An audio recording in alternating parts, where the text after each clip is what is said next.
For millennia, we've read ancient scriptures for their stories, their history, their moral lessons. But what if there's a whole other layer hiding in plain sight? A hidden language made of numbers woven right into the fabric of the text. Well, a source called the Cipher of Creation makes a pretty compelling case that this numerical code unlocks a dimension of meaning we've barely even scratched the surface of. So let's just dive right in with a question that sounds, honestly, like a trick. What could possibly connect two of the most opposite figures you can imagine in the entire biblical story? I'm talking about the ultimate symbol of redemption and the ultimate symbol of temptation. On the surface, the answer seems obvious. Absolutely nothing, right? They represent the eternal struggle between good and evil, light and darkness. But if we look beneath the surface, beneath the words themselves, something truly stunning gets revealed. The answer is a number. Just one number, 358.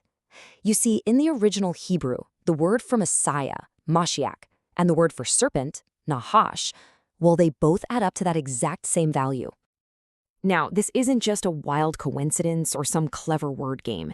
This is our doorway into an ancient system called gematria, a deliberate numerical cipher that, according to the source material, unlocks a hidden dimension of the text. So how in the world does this hidden language actually work? Well, first things first, we're going to need the keys to the cipher. Okay, so the master key is the system of gematria itself. And the principle is actually pretty simple. The 22 letters of the Hebrew alphabet, they aren't just letters. Each one also doubles as a number. And what that means is that every single word, every phrase, has its own built-in numerical value, or weight. The process itself is surprisingly straightforward. You take a word in the original Hebrew, you convert each letter to its corresponding number, and then you just add them all up. That final sum is what can reveal these incredible hidden connections between ideas that seem totally unrelated. And what's really fascinating is that the numbers themselves seem to carry consistent symbolic meaning. For example, the number 6 is almost always linked to humanity, to imperfection. Then you have 7, which signifies divine perfection, wholeness, completeness. And the number 40, it almost always points to a period of trial or testing. Think of these as the basic vocabulary of this hidden language. All right, so with those keys in hand, let's circle back to our original paradox and see what it's really trying to tell us. So why do Messiah and serpent share that number, 358? The source material calls this a profound and paradoxical equivalence. The argument isn't that they're the same thing. No way. Instead, it suggests they are two sides of the same cosmic coin, equal and opposite forces in a cosmic balance. The Messiah's role is to overcome the serpent, but their destinies, numerically, are intertwined. But this numerical cipher doesn't just highlight conflict, it also reveals these moments of profound unity in places you would just never expect to find them. And a perfect example of this is the connection between the divine and the natural world itself. Get this, the Hebrew name for God that's used all through the creation story, Elohim, has a gematria value of 86. And the Hebrew word for nature, Hatava, its value is also exactly 86. This mathematical link is seen as suggesting that the creator and nature are just inextricably connected. According to the source, this isn't just poetic language. It's a numerical signature pointing to the idea that the laws of the universe are a direct reflection of a divine mind. And this system goes even deeper. It's not just embedded in single words here and there.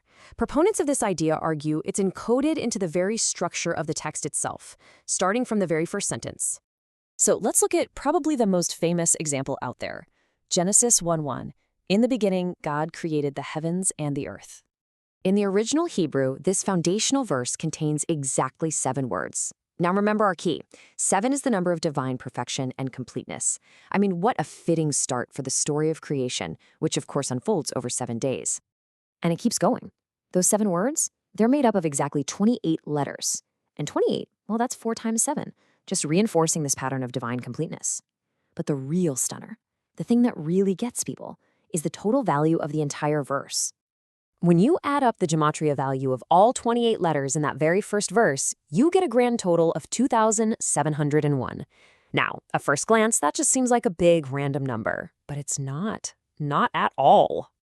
because it turns out that 2701 is the product of two prime numbers, those special numbers that can only be divided by themselves and 1.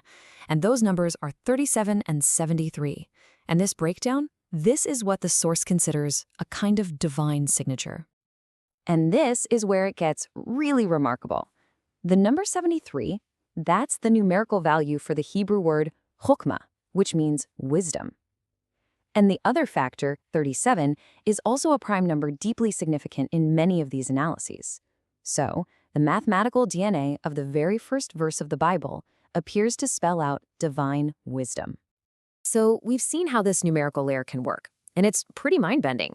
But the source is also very, very clear that understanding this stuff comes with a huge responsibility. It's a tool for deeper study, not a crystal ball. The text warns about some major pitfalls to avoid. This system is not for telling fortunes or setting dates for future events. It's absolutely not meant for creating brand new doctrines based on numbers alone. And this is a big one. It should never, ever be used to contradict the plain, simple meaning of the text. It's supposed to be an additional layer, not the whole foundation. Ultimately, the purpose of a cipher like this isn't to create secrets, but to add depth and resonance and really a sense of awe. People who study this see it as a way to appreciate the incredible, intricate design of the scriptures, and even to confirm the integrity of a text that's been preserved for thousands of years. And it just leaves you with this fascinating question, doesn't it? If the very architecture of these ancient texts really does contain a hidden mathematical language, it kind of forces you to wonder, what other profound conversations embedded in numbers have been waiting patiently all this time to be discovered?